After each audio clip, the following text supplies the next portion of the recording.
ರೂಪಾಯಿ 3 ರೂಪಾಯಿಗೆ ಸಿಗುವಂಥ ಹುರ್ಗಡ್ಲೆ ತಿಂದ ಮಜಾ ಮಾಡಿದ್ದ ಕಾಲನ ಹೋದ್ರಿ. ಈಗ ಹುರ್ಗಡ್ಲೆನೂ ಕಾಸ್ಟ್ಲಿ ಆಗ್ಯಾವು, ನಾವು ದೊಡ್ಡವ್ರಾಗ್ಯಾವ.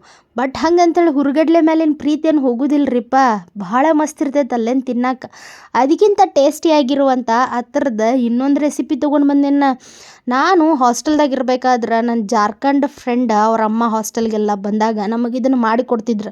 ಭಾಳ ಟೇಸ್ಟ್ ಅನ್ನಿಸ್ತಿತ್ತು, ಭಾಳ ರುಚಿ ಇರ್ತಿತ್ತು, ಅಷ್ಟು ಆರೋಗ್ಯಕ್ಕೂ ಭಾಳ ಒಳ್ಳೇದು. ಇದ್ರ ಜೊತೆ ಸ್ವಲ್ಪ ಬೀಟ್ರೂಟ್ ಪಲ್ಯ ಮತ್ತು ಅದ್ರೊಳಗೆ ಸ್ಟಫಿಂಗಿಗೆ ಕಲಸಿದ ಹಿಟ್ಟ ಹಂಗೆ ಮೆಣಸಿನಕಾಯಿ ಪಲ್ಯ ಇತ್ತಪ್ಪ ಅಂದ್ರೆ 2 ಪರೋಟ ತಿನ್ನೋ ಮಂದಿ 4-5 ಪರೋಟ ತಿಂದು ಬಿಡ್ತೈತ್ರಿ. ಅಷ್ಟು ಟೇಸ್ಟ್ ಇರ್ತೈತಿ ಮತ್ತು ದೇಹಕ್ಕೂ ಭಾಳ ಒಳ್ಳೇದು. ವೇಟ್ ಮ್ಯಾನೇಜ್ಮೆಂಟಿಗೆ ಇದು ಒಂದು ಪರ್ಫೆಕ್ಟ್ ಫುಡ್. ಯಾವುದು ಅದ್ರ ಬೆನಿಫಿಟ್ಸ್ ಏನಂತ ನೋಡೋಣ. Welcome back to my channel zero oil cooking. ನಾನು ನಿಮ್ಮನೆ ಹುಡುಗಿ ಜಯಪ್ರದಾ ಶಿರೋಳ್. ಪ್ರತಿಯೊಂದು ದಿನ ಹೊಸ ಹೊಸ ಅಡುಗೆಯೊಂದಿಗೆ ನಿಮ್ಮ ಆರೋಗ್ಯಕರದ ಸೀಕ್ರೆಟ್ನ ಹೇಳಲು ನಾನು ನಿಮ್ಮ ಮುಂದೆ ಬರ್ತಾ ಇದ್ದೀನಿ ಝೀರೋ ಆಯಿಲ್ ಕುಕಿಂಗ್ ಚಾನಲ್ ಒಂದಿಗೆ. ನಮ್ಮ ಎಲ್ಲ ರೋಗಗಳಿಗೂ ರಾಮಬಾಣ ಇರೋದು ನಮ್ಮ ಅಡುಗೆ ಮನೆಯಲ್ಲಿ. ನಾವು ಮಾಡೋ ಅಡುಗೆ ನಮ್ಮ ಆರೋಗ್ಯ ರೀತಿಯನ್ನ ಚೇಂಜ್ ಮಾಡುತ್ತೆ. ಹೇಗೆ ಅಂತ ತಿಳ್ಕೊಳ್ಳೋಕ್ಕೆ ನನ್ನ ಚಾನಲ್ನ ಸಬ್ಸ್ಕ್ರೈಬ್ ಮಾಡಿ, ನಾನು ಹಾಕೋ ಪ್ರತಿಯೊಂದು ವಿಡಿಯೋನ ತಿಳ್ಕೊಳ್ಳಿ. ಈ ವಿಡಿಯೋದಲ್ಲಿ ನಾನು ಯಾವ ಇಂಗ್ರೀಡಿಯೆಂಟ್ಸ್ ರೆಸಿಪಿಗಾಗಿ ಬಳಸ್ತಾ ಇದ್ದೀನಿ, ಅದು ನಮ್ಮ ದೇಹದ ಮೇಲೆ ಯಾವ ರೀತಿ ಇಫೆಕ್ಟ್ ಆಗುತ್ತೆ, BP, sugar, thyroid, autoimmune, arthritis ಅಂತ ರೋಗಗಳಿಗೆ ಹೇಗೆ ನಾವು ಮನೆಯಲ್ಲೇ ಆಹಾರ ಪದ್ಧತಿನ ಬದಲಾಯಿಸ್ಕೋಬೇಕು ಅನ್ನೋದನ್ನ ನಾನು ನಿಮ್ಮ ಮುಂದೆ ಎಳೆಯಾಗಿ ಬಿಚ್ಚಿಡ್ತಾ ಇದ್ದೀನಿ. ಅನ್ಹೆಲ್ದಿ ಲೈಫ್ ಸ್ಟೈಲ್, ಅನ್ಹೆಲ್ತಿಂದ ಹೆಲ್ದಿ ಲೈಫ್ ಸ್ಟೈಲ್ ಜೊತೆಗೆ ಆರೋಗ್ಯಕರ ಜೀವನನ ನೀವು ಹೇಗೆ ಸಾಗಿಸಬೇಕು ಅನ್ನೋದನ್ನ ನೀವು ಮಾಡೋ ಅಡುಗೆಯಿಂದಲೇ ತಿಳಿಸ್ಕೊಡ್ಲಿಕ್ಕೆ ನಾನು ನಿಮ್ಮ ಮುಂದೆ ಬರ್ತಾ ಇದ್ದೀನಿ. ಹಾಗಾದ್ರೆ ನೋಡೋಣ ಬನ್ನಿ, ಇವತ್ತು ನಮ್ಮ ರೆಸಿಪಿ ಯಾವುದು, ಹೇಗಿರುತ್ತೆ, ಅದು ನಮ್ಮ ದೇಹಕ್ಕೆ ಯಾವ ರೀತಿಯಾದಂಥ ಬೆಳವಣಿಗೆಯನ್ನ ಕೊಡುತ್ತೆ, ಜೊತೆಗೆ ಬೆನಿಫಿಟ್ ಯಾವುದಿದೆ ಅಂತ. So let's begin. ಈಕೇನ ಪರೋಟ ಮಾಡ್ತಾನಂತಂದು ಬಜ್ಜಿ ಮಾಡೋ ಮೆಣಸಿನ್ಕಾಯಿ ತೋರಿಸಿ ಬಜ್ಜಿ ಗಿಜ್ಜಿ ಮಾಡ್ತಾಳೆ ಅನ್ಕೊಂಡ್ರೆ ಡೆಫಿನೆಟ್ಲಿ ಇಲ್ರಿಪ್ಪ. ಪರೋಟಾಗ ಒಂದು ಸೈಡ್ ಡಿಶ್ ಬೇಕಲ್ಲೇನ. ಆ್ಯಕ್ಚುಲಿ ಅವ್ರು ಜಾರ್ಖಂಡ್ದಾಗ ನಮ್ಮ ಫ್ರೆಂಡ್ ಅದು ಎಲ್ಲರೂ ಏನು ಮಾಡ್ತಾರಪ್ಪ ಅಂದ್ರೆ ಮೆಣಸಿನ್ಕಾಯ್ದು ಉಪ್ಪಿನಕಾಯಿ ತಿಂತಾರೆ. ಬಟ್ ನಾವು ಉಪ್ಪಿನಕಾಯಿ ತಿನ್ನಂಗಿಲ್ಲ. ಯಾಕಪ್ಪ ಅಂದ್ರೆ ಅದ್ರಾಗ ಆಯಿಲ್ ಕಂಟೆಂಟ್ ಜಾಸ್ತಿ ಇರ್ತೈತಿ. ಬಟ್ ಅದ್ರದಕ್ಕನ ಸೇಮ್ ಟೇಸ್ಟ್ ಕೊಡುವಂಥ ಮೆಣಸಿನಕಾಯ್ದು ಒಂದು ಪಲ್ಯ ತೋರಿಸ್ತನು. ಈ ಪರೋಟಾಗದು ಜಬರ್ದಸ್ತ್ ಟೇಸ್ಟ್ ಇರ್ತೈತಿ. ನೀವು ಒಂದು ಸತಿ ಮಾಡ್ಕೊಂಡತ್ರಿಂದ್ರೆ 100% ಹಿಂಗೆ ಮಾಡ್ಕೊತಿತ್ರಿ, ಅಷ್ಟು ಮಸ್ತ್ ಇರ್ತೈತಿ. ದೊಡ್ಡ ಮೆಣಸಿನ್ಕಾಯಿ ತೊಗೊರಿ, ಸ್ವಲ್ಪ ಖಾರ ಇರ್ಲಾರ್ದ ಅದನ್ನೆಲ್ಲ ಚಂದಂಗೆ ಹಿಂಗೆ ಕಟ್ ಮಾಡ್ಕೊಂಡು ಬಿಡ್ರಿ. ಅದ್ರ ಜೊತೆ ಸ್ವಲ್ಪ ಈರುಳ್ಳಿ, ಟೊಮ್ಯಾಟೊ, ಶುಂಠಿ ಬೆಳ್ಳುಳ್ಳಿ ಪೇಸ್ಟ್, ಕರಿಬೇವು ಮತ್ತು ಮೊಸರನ್ನು ತೊಗೊಂಡು ಬಿಡ್ರಿ. ಇಷ್ಟೆಲ್ಲ ಐಟಮ್ಸ್ ಬೇಕಾಕ್ಕವು. ಆಮೇಲೆ ಏನು ಮಾಡೋಣಪ್ಪ ಅಂತಂದ್ರೆ ಒಂದು ಪಾತ್ರೆ ಇಟ್ಕೊಂಡು ಒಗ್ಗರಣೆ ಐಟಮ್ಸ್ಗಳಾದಂಥ ಜೀರಿಗೆ, ಸಾಸಿವೆ, ಕಡಲೆಬೇಳೆ, ಉದ್ದಿನಬೇಳೆ ಎಲ್ಲ ಹಾಕಿ ಅವು ಚಟಪಟ ಅಂದಮೇಲೆ ಸ್ವಲ್ಪ ಬೆಳ್ಳುಳ್ಳಿ, ಶುಂಠಿ ಬೆಳ್ಳುಳ್ಳಿ ಜಜ್ಜಿದ್ದು ಹಾಕಿ ಬಿಡುನು. ಸೊ ಈ ಮೆಣಸಿನ್ಕಾಯಿ ಬೆನಿಫಿಟ್ಸ್ ಏನು ಅನ್ನೋದು ನಾನು ನನ್ನ ಪ್ರೀವಿಯಸ್ ವೀಡಿಯೋಸ್ದಾಗ ತಿಳಿಸೀನಿ. ಅದ್ರ ಲಿಂಕ್ ಡಿಸ್ಕ್ರಿಪ್ಷನ್ದಾಗ ಕೊಟ್ಟಿರ್ತೀನಿ. ಈ ಸತ್ತು ಪರೋಟ ನೀವು ಯಾವಾಗೆಲ್ಲ ಮಾಡ್ತಿರಲ್ಲ, ಡೆಫಿನೆಟ್ಲಿ ಅದ್ರ ಜೊತೆ ಈ ಮೆಣಸಿನ್ಕಾಯಿ ಪಲ್ಯನ ಮಾಡಿರಿ, ಭಾರಿ ಟೇಸ್ಟ್ ಇರ್ತೈತಿ. ಬೇರೆ ಪಲ್ಯ ಮಾಡ್ಬೋದು, ಬಟ್ ಮೆಣಸಿನಕಾಯಿ ಪಲ್ಯ ಅಟ್ಟು ಅದ್ರ ಜೊತೆ ಬೇರೆ ಯಾವುದು ಟೇಸ್ಟ್ ಕೊಡಂಗಿಲ್ಲ. ಇದಕ್ಕೆ ನಾನೇ ಗ್ಯಾರಂಟಿ.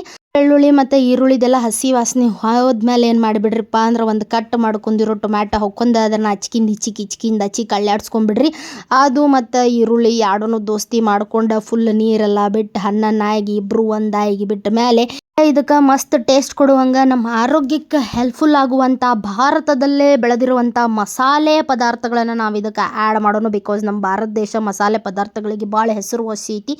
ಅದ್ರೊಳಗಾದಂಥ ಧನಿಯಾ ಪುಡಿ, ಜೀರಿಗೆ ಪುಡಿ, ಅರಶಿನ ಪುಡಿ, ಸ್ವಲ್ಪ ಖಾರದ ಪುಡಿ ಮತ್ತು ಉಪ್ಪು ಹಾಕಿ ಚಂದಂಗೆ ಎಳ್ಳಾಡಿಸ್ಕೋಬೇಕು. ಬೇಕನ್ಸಿರೋ 1-2 ಚಮಚ ನೀರು ಹಾಕ್ಕೊಂಡು ಚಂದಂಗೆ ಹಸಿ ವಾಸನೆ ಹೋಗೋವರೆಗೂ ಬೇಯಿಸ್ಕೊಂಡು ಅದಾದಮೇಲೆ ಕಟ್ ಮಾಡಿಟ್ಟಿರುವಂಥ ಮೆಣಸಿನಕಾಯಿ ಹಾಕಿ ಚಂದಂಗೆ ಕಲಿಸ್ಕೋಬೇಕ್ರಿ. ಮೆಣಸಿನಕಾಯಿ ಭಾಳ ಜಲ್ದಿನ ಕುದೀತೈತಿ. ಸ್ವಲ್ಪ ನೀರು ಹಾಕ್ಕೋಬೇಕು, ಭಾಳ ಹಾಕ್ಕೋಬೇಡ್ರಿ. ಫಸ್ಟ್ ಇದನ್ನ ಏನು ಮಾಡ್ಬೇಕಂದ್ರೆ ಹಿಂಗೆ ಹುರ್ಕೋಬೇಕು ನೀರು ಇಲ್ದನ. ಆಮೇಲೆ ನೀರು ಹಾಕ್ಕೋಬೇಕು. ಫಸ್ಟ್ ಆ ಈರುಳ್ಳಿ ಮತ್ತು ಟೊಮ್ಯಾಟೊ, ಈ ಮೆಣಸಿನ್ಕಾಯಿ ಎಲ್ಲ ಏನಿರ್ತಲ್ಲ ಏಕ ರಸ ಆಗಬೇಕು. ಸೊ ಈರುಳ್ಳಿ ಸಪ್ರೇಟಾಗಿ ತಿಂದರೂ ಆ ಮೆಣಸಿನಕಾಯಿ ಘಾಟ್ ಅದ್ರಾಗ ಹತ್ತಬೇಕು ನಮಗೆ. ಹಂಗೆ ಅದನ್ನು ಚಂದಂಗೆ ಬೇಯಿಸ್ಕೋಬೇಕಾಗ್ತೈತಿ. ಬೇಯಿಸ್ಕೊಂಡು ಆದಮೇಲೆ ಇದಕ್ಕೊಂದು ಸ್ವಲ್ಪ ನೀರು ನೀರು ಹಾಕಿ ಚಂದಂಗೆ ಕಳ ಚಂದಂಗೆ ಹಣ್ಣನ್ನಾಗುವಂಗೆ ಕುದಿಸ್ಕೊಂಡು ಬಿಡೋನು. ಈ ಮೆಣಸಿನಕಾಯಿದು ಒಂದೊಂದು ಆ ಪರೋಟದೊಳಗೆ ಹಿಂಗೆ ಹಚ್ಕೊಂಡು ತಿಂದ್ರೆ ಆ ಸತ್ತು ಪರೋಟ ಸ್ವಲ್ಪ ಸಪ್ಪಗಿರ್ತೈತೆ, ಇದು ಖಾರ ಇರ್ತೈತಲ್ಲ ಏಕ್ದಮ್ ಹೇಳಿ ಮಾಡಿಸಿದಂಥ ಜೋಡಿ ನೋಡ್ರಿಪ್ಪ, ಮೇಡ್ ಫಾರ್ ಈಚ್ ಅದರ್ ಹಂಗೆ ಆಗ್ಬಿಡ್ತೈತಿ. ಸೊ ಇದು ಚಂದಂಗೆ ಕುದಿದ್ರಾಗ ಏನು ಮಾಡೋಣ ನಾವು ಪರೋಟಾಗೂ ರೆಡಿ ಮಾಡ್ಕೊಂಬಿಡೋನು. ನಾ ಇಲ್ಲಿ ಹುರ್ಗಡ್ಲೆ ತೊಗೊಂಡೇನಿ, ಅದು ರೋಸ್ಟೆಡ್ ಚೆನ್ನ ಅಂತಾರಲ್ಲ ಅದನ್ನು 1 ಕಪ್ ತೊಗೊಂಡೇನಿ. ಇದ್ರನ್ನ ಚಂದಂಗೆ ಏನು ಮಾಡ್ತೀನಿ ಸಿಪ್ಪೆ ಬಿಡಿಸ್ಕೊಂಡು ಬರ್ತೀನಿ. ನೀವು ಸಿಪ್ಪು ಇರ್ಲಾರ್ದಿದ್ರು ನಡಿತೈತಿ, ಮತ್ತು ಪುಟಾಣಿ ಅಂತೀವಲ್ಲ ಅದನ್ನು ತೊಗೊಂಡ್ರೆ ನಡಿತೈತಿ. ಈ ಸತ್ತು ಪರೋಟ ಘಮ ಬರ್ಬೇಕಂದ್ರೆ ಮನ್ಯಾಗನ ಸತ್ತು ಹಿಟ್ಟು ಮಾಡ್ಕೊರಿ, ಹೊರಗಿಂದ ತಂದ್ರೆ ಟೇಸ್ಟ್ ಅನ್ಸಂಗಿಲ್ಲ. 1-2 ಬ್ಯಾಡಗಿ ಮೆಣಸಿನ್ಕಾಯಿ ಕಟ್ ಮಾಡ್ಕೊಂಡು 1-2-3 ಟೀ ಸ್ಪೂನ್ ಅಷ್ಟು ಅದಕ್ಕೆ ಜೀರಿಗೆ ಹಾಕ್ಕೊಂಡು ಚಂದಂಗೆ ಹುರ್ಕೋಬೇಕು.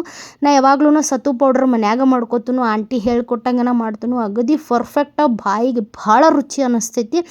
ಇದಕ್ಕೊಂದು ಸ್ವಲ್ಪ ಕರಿಬೇವು ಹಾಕೋತೀನಿ ಘಮಕ್ಕೆ. ಆಮೇಲೆ ಇದೇನು 1 ಕಪ್ ಅಷ್ಟು ಹುರಿಗಡಲೆ ಸಿಪ್ಪೆ ಬಿಚ್ಕೊಂಡು ಇಟ್ಕೊಂಡಿರ್ತೀನಲ್ಲ ಅದನ್ನು ಇಲ್ಲಿ ಆ್ಯಡ್ ಮಾಡ್ಕೊಳತ್ತನು. ಫುಲ್ ಕುರುಮ್ ಅನ್ನುವಂಗೆ ಇದನ್ನು ಏನು ಮಾಡ್ಬೇಕಂದ್ರೆ ಬೇಯಿಸ್ಕೋಬೇಕು, ಹುರ್ಕೋಬೇಕಂತಾರೆ. ಆ್ಯಕ್ಚುಲಿ ಇದು ಹುರಿದಿದ್ದನ್ನು ಕಡಲೆ ಇರ್ತೈತಿ.